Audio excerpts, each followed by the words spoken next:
Morning. आज हम start करेंगे रिवीजन ऑफ चैप्टर 2 से। आज हम रिवाइज करने वाले हैं चैप्टर 2, ठीक है। तो इस चैप्टर 2 की रिवीजन में मैं आपको मेन कॉन्सेप्ट सिखाऊंगी बस कि क्या क्या इसमें आपने पढ़ा है और उससे आप क्वेश्चन सॉल्व कर पाओगे। हर चीज़ नहीं कराऊंगी मैं इसमें, ठीक है। तो सबसे पहले जो हमने पढ़ा था एक्सरसाइज 2.1 जो थी, एक्सरसाइज 2.1 में आपने पढ़ा था comparison of rational numbers, comparison of fractions, ठीक है, कंपैरिजन ऑफ फ्रैक्शंस। तो कंपैरिजन कैसे करते हैं दो नंबर्स का, ठीक है। जैसे मेरे पास एक नंबर है a/b, एक नंबर है p/q। इन दोनों को कंपेयर करना है कि कौन सा बड़ा है कौन सा छोटा है, ये इक्वल है ये, ठीक है। तो ये कंपैरिजन करने के लिए हम क्या करते हैं, इसको इससे मल्टीप्लाई करते हैं। मतलब जो डिनोमिनेटर है उसको नोमिनेटर से मल्टीप्लाई करते हैं और इसको इससे मल्टीप्लाई करते हैं, ठीक है। इसका मतलब a/q एंड b/p निकालते हैं, ठीक है। इन दोनों में से जो बड़ा होता है, इन दोनों में से अगर ये बड़ा है तो आपका p/q बड़ा हो जाएगा, ठीक है। a/b से p/q बड़ा हो जाएगा। और अगर इन दोनों में से ये बड़ा है, ये वाली चीज बड़ी है, तो आपका a/b बड़ा हो जाएगा, किससे, p/q से। तो ऐसे ही अगर मैं बात करती हूँ, मुझे कंपैरिजन करना हो 2/3 एंड 4/5, तो कैसे चेक करूंगी मैं, इसको इससे मल्टीप्लाई करूंगी एंड इसको इससे मल्टीप्लाई करूंगी, तो ये 10 हो जाएगा एंड ये 12 हो जाएगा। तो 12 बड़ा है, तो जिसकी साइड बड़ा होता है वो चीज़ बड़ी हो जाती है। तो इसका मतलब 4/5 आपका बड़ा हो जाएगा 2/3 से। तो ऐसे आप कंपेयर कर सकते हैं कि दो रैशनल नंबर कब बड़े होंगे, कब छोटे होंगे एंड कब इक्वल होंगे। अगर ये दोनों चीज़ें इक्वल आती हैं, अगर a/q is equals to b/p के इक्वल आता है, तो दोनों a/b और p/q क्या होंगे, इक्वल होंगे। तो तीन केसेस बने हैं कि अगर a/b/q जो है लेस देन हो b/p से, अगर a/q बड़ा हो और अगर a/q इक्वल, तो इस केस में इक्वालिटी आएगी, इस केस में a/b बिगर होगा, इस केस में a/b लेसर होगा, ठीक है। तो ऐसे आप कंपेयर करते हैं रैशनल नंबर्स को। तो रैशनल नंबर को कंपेयर करके इसके बाद जब आप कंपेयर करना सीख जाएंगे कि दो रैशनल नंबर कब बड़े हैं कब छोटे हैं, तो इसी तरह से हमने पढ़ा था ascending order. Ascending order, ascending order में थोड़ा सा डिफरेंस है। असेंडिंग ऑर्डर में मान लो आपके पास बहुत सारे नंबर है, जैसे 5/6, 7/16, 3/8, 6/2, ठीक है। तो असेंडिंग ऑर्डर करने के लिए आपको सबसे पहले क्या करना होता है, इनके डिनोमिनेटर्स का एलसीएम लेना पड़ता है, ठीक है। तो एलसीएम ऑफ डिनोमिनेटर्स निकालेंगे, 6, 16, 8 एंड 12, इसका एलसीएम निकालेंगे। तो क्या आ जाएगा, ये 6, 16, 8 एंड 12 का एलसीएम निकालना है। तो 2 से स्टार्ट करेंगे, 3, 8, 4 एंड 6, फिर अगेन 2 से करेंगे, 3, 4, 2 एंड 3, फिर दोबारा 2 से करेंगे, 3, 2, 1, 3, फिर दोबारा 2 से करेंगे, तो ये आपका 3 अगेन, 1, 1, 3।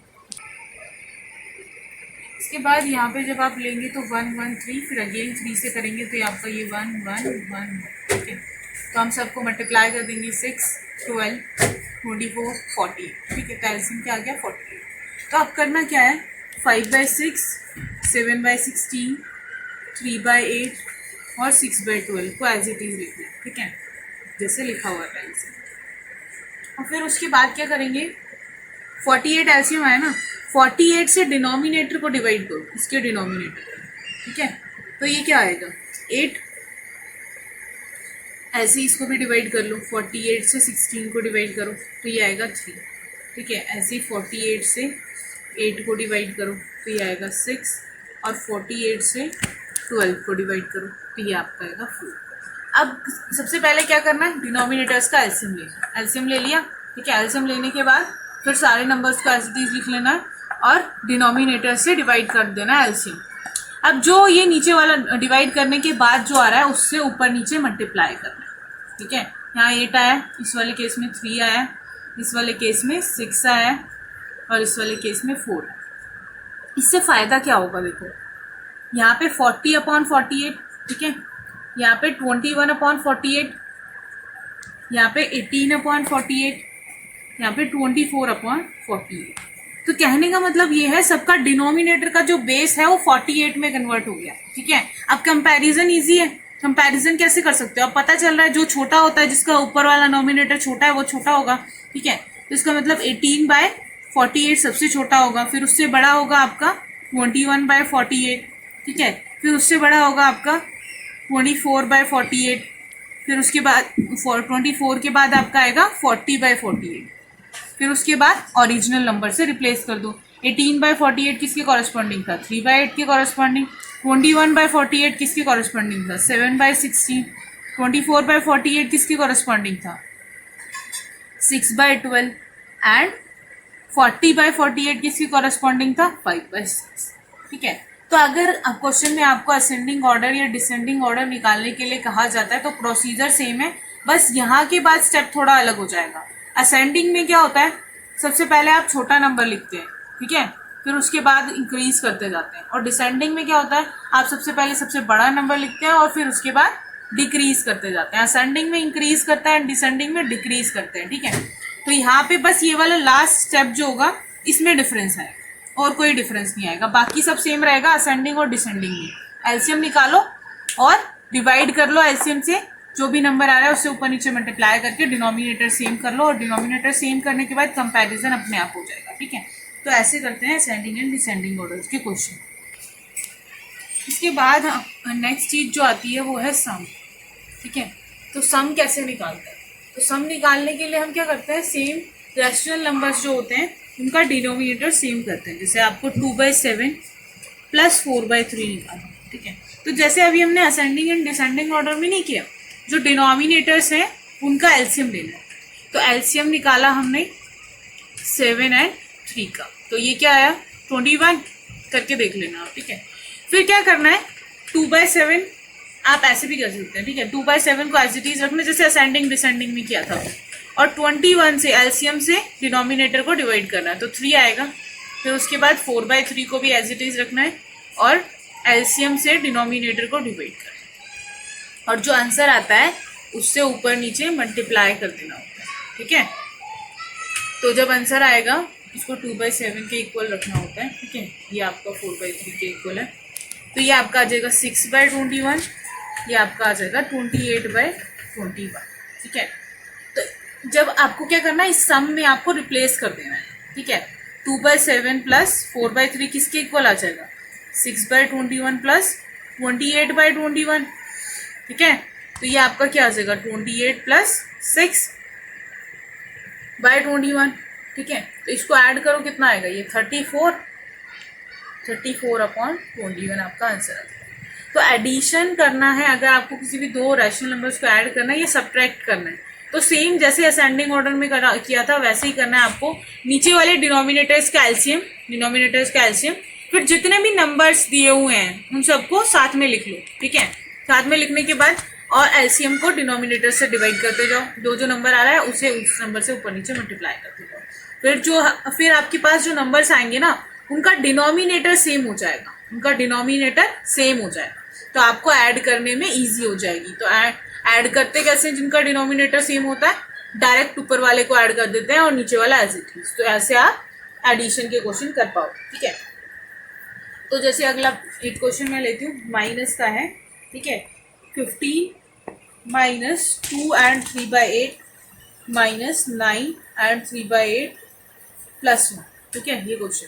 तो सबसे पहले तो मिक्स फ्रैक्शन को ही सॉल्व कर लेते हैं। 15 ये हो जाएगा आपका 16 प्लस 3 इज 19/8, ये आपका हो जाएगा 72 प्लस 3 75/8, ठीक है, प्लस 1। तो आपको क्या करना है, आप एलसीएम लेना है डिनोमिनेटर्स का। तो एलसीएम डिनोमिनेटर्स में है ही क्या, सिर्फ 8 ही है, तो एलसीएम इसके नीचे 1 है, 1 और 8 का एलसीएम क्या आएगा 80 आएगा, तो 8 नीचे लिख लिया, ये दूसरा तरीका है करने का, ठीक है। तो डिनोमिनेटर को नीचे लिख लिया, जो भी आपका एलसीएम आ रहा है उसको नीचे लिख लिया।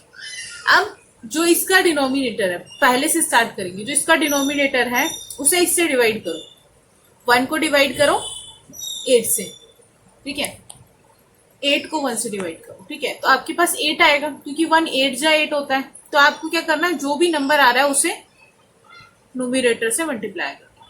अब 8 को डिवाइड किया 8 से, क्या आया 1, उसे 19 से मल्टीप्लाई कर देना है। अब 8 को 8 से डिवाइड किया 1, तो 75 को 1 से मल्टीप्लाई कर देना है। अब इसके नीचे 1 है, तो 1 को डिवाइड किया तो 8 आएगा, 8 को मल्टीप्लाई कर देना है 1 से, तो ये आपका हो जाएगा 120 minus 19 minus 75 minus plus 8 upon में 8। ठीक है, तो आप इसके बाद ऐड माइनस कर लेना, इसको इसमें ऐड करके इन दोनों को आपस में ऐड करके माइनस माइनस प्लस होता है, फिर इसे सब्ट्रैक्ट कर लेना। तो ऐसे आप माइनस के क्वेश्चंस भी कर पाएंगे। ठीक है, तो बेसिकली आपको करना क्या है, डिनोमिनेटर्स का एलसीएम लेके जो भी डिवाइड करने के बाद आ रहा है पहले नंबर से स्टार्ट करो और डिनोमिनेटर्स को डिवाइड करते जाओ, जो भी आता जा रहा है उसे ऊपर वालों से मल्टीप्लाई करते जाओ और आगे बढ़ते जाओ। पहले इससे किया 8 आया, फिर आगे बढ़ गए, फिर माइनस का साइन था, माइनस का साइन एज इट इज लगा दिया, 8 को 8 से डिवाइड किया 1 आया, फिर आगे बढ़ गए माइनस साइन तक, 75 ऊपर वालों से मल्टीप्लाई करना है। ठीक है, तो ऐसे आप सब्ट्रैक्ट कर पाओगे। इसके बाद एक्सरसाइज 2.2। ठीक है, एक्सरसाइज 2.2 में आपने क्या क्या पढ़ा? एक्सरसाइज 2.2 में हमने पढ़ा प्रोडक्ट ऑफ टू फ्रैक्शंस। ठीक है, दो फ्रैक्शंस का प्रोडक्ट ये पढ़ा हमने। ठीक है, तो प्रोडक्ट कैसे निकालते हैं किसी भी दो फ्रैक्शंस का, ये आपने थर्ड चैप्टर में भी पढ़ा है थोड़ा सा सिमुलेटेड। ठीक है, तो प्रोडक्ट निकालने के लिए हम क्या करते हैं, अगर आपको a बाई बी को मल्टीप्लाई करना है किसी भी p बाई क्यू से, तो क्या किया जाता है, ऊपर वाले को ऊपर वाले से मल्टीप्लाई करते हैं एंड नीचे वाले को नीचे वाले से मल्टीप्लाई करते हैं। ठीक है, तो अगर मुझे निकालना है 1 2 बाई 3 इंटू में 4 बाई 5, तो 2 इंटू में 4, 3 इंटू में 5। ठीक है, तो ये आपका 8 बाई 15। ठीक है, तो आपका ऐसे मल्टीप्लीकेशन। और दूसरी चीज एक जो मेन है, कभी कभी लिखा जाता है ऑफ, जैसे 2 बाई 3 ऑफ 16, 2 बाई 4 लिखते हैं, 1 बाई 4 लिखते हैं, 1 बाई 4 ऑफ 16। तो ऑफ मतलब क्या होता है, मल्टीप्लीकेशन। तो ऑफ का मतलब क्या होता है, ये याद रखना, बहुत इंपॉर्टेंट है। ठीक है, ऑफ का मतलब क्या होता है, मल्टीप्लीकेशन करना है आपको। तो 1 बाई 4 ऑफ 16 का मतलब है 1 बाई 4 इंटू 16, तो इसे जब कैंसिल करोगे तो आपका 4 आ जाएगा। ठीक है, तो क्वेश्चन जो 2.2 के जो क्वेश्चन है वो ज्यादातर ऐसे ही है कि आपको मल्टीप्लाई करना है। ठीक है, तो या तो ऑफ करके दे रखा है या आपको नॉर्मल दे रखा है। तो इसमें ये जो 2.2 एक्सरसाइज है वो ज्यादा आपकी डिफिकल्ट एक्सरसाइज नहीं है, सिर्फ आपको क्या करना है, जो न्यूमरेटर है उसको न्यूमरेटर से मल्टीप्लाई करना है, और जो आपका डिनोमिनेटर है उसको इन दोनों के केस में डिनोमिनेटर से मल्टीप्लाई करना है। ठीक है, नॉर्मल मल्टीप्लिकेशन करेंगे ऊपर वाले की ऊपर वाले से एंड नीचे वाले की नीचे वाले से। अगर ऑफ बोला जाता है तब भी मल्टीप्लाई ही होता है उसका मतलब, तो ऑफ के केस में भी आपका सेम मल्टीप्लाई वाला प्रोसीजर ही होगा। ठीक है, तो कभी कभी ऐसा होता है कि आपको क्वेश्चन में ऐसे नंबर दे रखे होते हैं जिनमें जो रिड्यूस हो रहे होते हैं, जैसे आपका मान लो 11 बाई 2 एंड 22 बाई 4। ठीक है, तो क्या करते हैं हम, डिनोमिनेटर्स में से और नोमिनेटर में से काटने की कोशिश करते हैं कि सेम टेबल पे वो किस पे कैंसिल हो रहे हैं। तो आपको पता है कि जो आपका 4 है वो 2 के टेबल में आता है एंड 22 भी आपका 2 के टेबल में आ जाएगा। ठीक है, तो क्या करेंगे, इसको कैंसिल करेंगे क्योंकि 2 पे आता है और ये आपका 11 पे आता है। ठीक है, अब आप देखोगे तो 11 बाई 2 इंटू 11 बाई 2 है। अब कोई भी नीचे वाला फैक्टर ऊपर वाले को कैंसिल नहीं कर रहा, हमेशा नीचे वाला फैक्टर ऊपर वाले को कैंसिल करना चाहिए। ठीक है, अगर नीचे वाले फैक्टर्स, नीचे वाले नंबर्स और ऊपर वाले नंबर्स में कोई कॉमन फैक्टर है तब जाके उसे सिंप्लीफाई करते हैं, जैसे इनमें कोई भी कॉमन फैक्टर नहीं है। ठीक है, 11 सिर्फ 11 के टेबल में आता है एंड 2 सिर्फ 2 के टेबल में आता है, तो अब क्या हो जाएगा आपका, अब नॉर्मल मल्टीप्लीकेशन हो जाएगा 121 अपॉन 4। ठीक है, तो सिंपलेस्ट फॉर्म या स्टैंडर्ड फॉर्म अगर कहीं पे लिखा जाता है कि सिंपलेस्ट फॉर्म और स्टैंडर्ड फॉर्म, या फिर वो बोल रहा है स्टैंडर्ड फॉर्म, तो इसका मतलब है आपको उस क्वेश्चन को रिड्यूस करना है। जब तक रिड्यूस करना है तब तक कि आपके पास जो नंबर्स हैं उनमें कोई भी कॉमन फैक्टर ना रहे। तो सिंपलेस्ट फॉर्म और स्टैंडर्ड फॉर्म क्या होती है, एक ऐसी फॉर्म जिसमें p बाय अगर q है तो ऊपर वाला और नीचे वाले में कोई भी कॉमन फैक्टर ना हो, p and q has no common factor, no common factor. तो स्टैंडर्ड फॉर्म का मतलब क्या होता है, एक ऐसी फॉर्म जिसमें ऊपर वाले एंड नीचे वाले नंबर में कोई भी स्टैंडर्ड फॉर्म ना हो। तो ये एक्सरसाइज 2.2 है। एक्सरसाइज 2.2 आपको ऐसे सॉल्व करनी है। इसके बाद है आपकी एक्सरसाइज 2.3। ठीक है, तो एक्सरसाइज 2.3 में आपका थोड़ा सा प्रॉपर फ्रैक्शंस की टाइप्स है। ठीक है, टाइप्स ऑफ फ्रैक्शंस। तो टाइप्स ऑफ फ्रैक्शन में क्या क्या है आपका, proper, improper and whole number, ठीक है। तो प्रॉपर क्या होता है, प्रॉपर क्या होता है, जिसमें डिनोमिनेटर जो होता है आपका,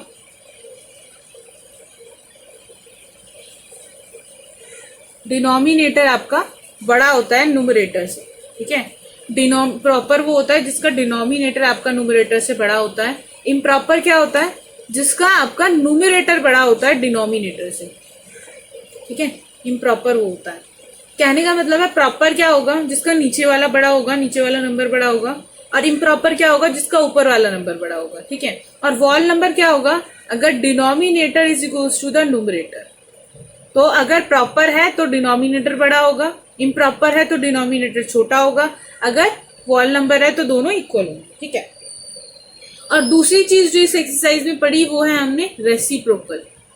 रेसिप्रोकल, तो इस तरह के क्वेश्चंस में अगर उससे पूछा जाता है कि इम्प्रॉपर है, प्रॉपर है या वॉल नंबर है, तो इसमें कोई दिक्कत नहीं आनी चाहिए। तो जो अगर 2/3 है तो आपको डिनोमिनेटर लिख लेना है 3, न्यूमरेटर लिख लेना है 2। तो डिनोमिनेटर बड़ा है, तो डिनोमिनेटर बड़ा है न्यूमरेटर से, तो डिनोमिनेटर बड़ा किस में होता है, न्यूमरेटर से, प्रॉपर। तो आ गया प्रॉपर फ्रैक्शन, ठीक है। तो इस तरह के क्वेश्चंस अगर आ जाते हैं क्वेश्चन पेपर में कि प्रॉपर फ्रैक्शन, इम्प्रॉपर फ्रैक्शन क्या होता है, तो आपको इस तरह के क्वेश्चन में कोई प्रॉब्लम नहीं आनी चाहिए, क्योंकि ये बहुत इजी सा कॉन्सेप्ट है, आपको इजीली समझ आ जाएगा, ठीक है। और रेसिप्रोकल क्या होता है, अब नेक्स्ट चीज है रेसिप्रोकल क्या होता है, ठीक है। तो आपको कोई भी फ्रैक्शन दिया होगा a/b और बोला होगा find the reciprocal of a/b, तो a/b का रेसिप्रोकल निकालना है आपको, ठीक है। तो a/b का रेसिप्रोकल जस्ट इसका रिवर्स होता है, इसका रिवर्स मतलब b/a। तो रेसिप्रोकल ऑफ a/b किसके इक्वल होता है, यहीं पे लिख लो, इक्वल्स टू b/a, ठीक है। तो ये भी बहुत इंपॉर्टेंट चीज है कि अगर आपको रेसिप्रोकल किसी भी फ्रैक्शन का या रैशनल नंबर का निकालना है तो आपको क्या करना होता है, उसका जस्ट रिवर्स कर देना होता है। अगर मान लो मैं 2/3 का रेसिप्रोकल पूछती हूँ तो 3/2 इज द रेसिप्रोकल, अगर 4/5 का पूछती हूँ तो 5/4 इज द रेसिप्रोकल, ठीक है। तो आपका रेसिप्रोकल आ जाएगा यहाँ से। तो इसके बाद जो दूसरी चीज है, जो 2.3 में आपकी दूसरी चीज है वो है division. Division in fractions, fractions में हम डिवाइड कैसे करें, ठीक है। तो फ्रैक्शन में डिवाइड करना, या फिर एक और चीज लिखी हो सकती है बाय। तो बाय का मतलब होता है डिवीजन, ठीक है। जैसे आपको लिखा हो सकता है क्वेश्चन में 3/7 बाय 8/7, ठीक है, ऐसे कुछ लिखा हो सकता है। तो उस केस में भी आपको डिवीजन करनी है। तो डिवीजन एंड बाय जो है दोनों सेम चीजें हैं। तो जब भी आप इसे यूज करते हैं, सबसे पहले तो देख लेते हैं डिवाइड कैसे किया जाता है। a/b से अगर मैं डिवाइड कर रही हूँ p/q को, तो p/q को जब मैं डिवाइड कर रही हूँ तो इसका मतलब होता है कि इसके रिवर्स से मल्टीप्लाई कर देना, इसे जो नंबर नीचे है उसके रिवर्स से मल्टीप्लाई कर देना। तो इसका मतलब q/p से मल्टीप्लाई करना। अब q/p से मल्टीप्लीकेशन तो मुझे पता है कैसे होता है, aq इंटू में bp, ठीक है। तो अगर ऐसे ही मुझे बोला जाता है 2/3 को डिवाइड करो 5/3 से, 2/3 को डिवाइड करो 5/3 से, ठीक है। तो आप क्या करेंगे, नीचे वाले का रिवर्स करेंगे, तो 2/3 से मल्टीप्लाई कर देंगे हम नीचे वाले के रिवर्स से, ठीक है। अब दिख रहा है हमें 3 ऊपर भी है और 3 नीचे भी है, तो ये कैंसिल, तो 2/5।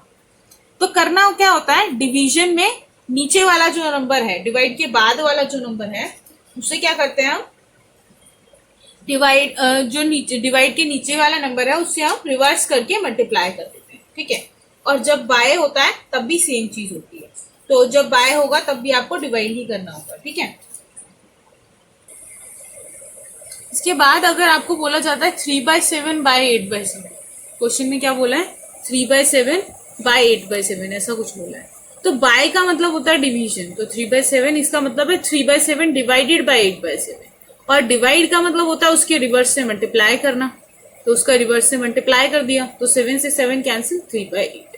तो आपको जब भी बाय के क्वेश्चन आते हैं या फिर डिवीजन के क्वेश्चन आते हैं तो क्या करना है, जस्ट दूसरे वाले फ्रैक्शन को रिवर्स करके उससे मल्टीप्लाई कर देना है। तो आपकी एक्सरसाइज 2.3 जो है वो इसी चीज पे बेस्ड है